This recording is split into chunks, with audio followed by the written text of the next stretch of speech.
trampers enjoy walking in the Nelson Lakes. But as spring arrives and the winter snows start to melt, an unseen danger lurks in the mountains: avalanche. That's why every year the dog guys jump in a chopper and head for the hills, looking for loose snow. Let's go along for the ride and see them in action.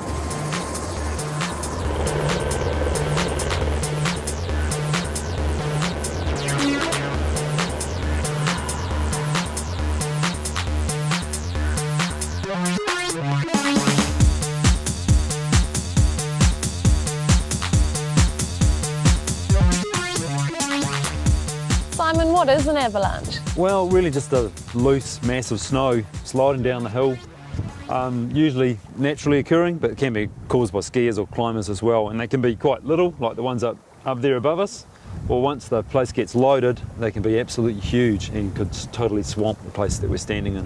Why is Doc concerned about avalanches? People come out into the park in winter and spring, and if they're out adventuring in the high mountains and doing their own thing and they're really experienced, we're not too worried. We expect them to do that on their own terms.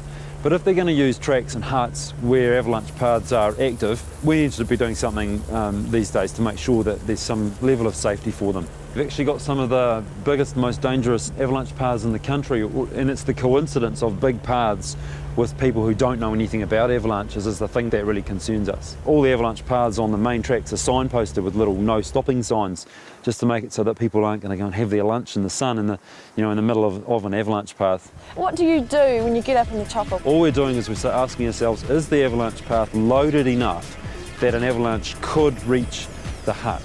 And if the answer is yes, then we're just going to close the hut. But if you ever do have the misfortune of being caught in the path of an avalanche, then the best thing to do is swim for your life. If you can stay on top of the moving snow, then your chances of getting out of it are a lot higher than obviously if you get stuck underneath it.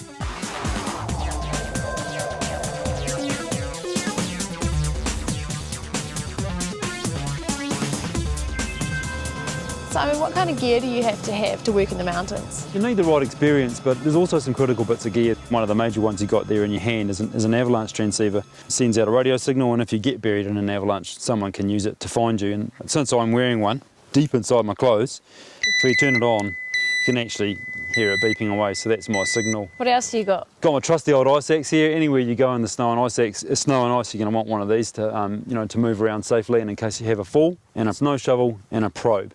So the shovel you can use to dig someone out of the snow. You can also build a snow cave with it. And the probe here is something you put it together kind of like a giant tent pole. You can see it's got a point on the end on the red bit there, and you just poke that down in the snow when you're trying to establish where somebody is.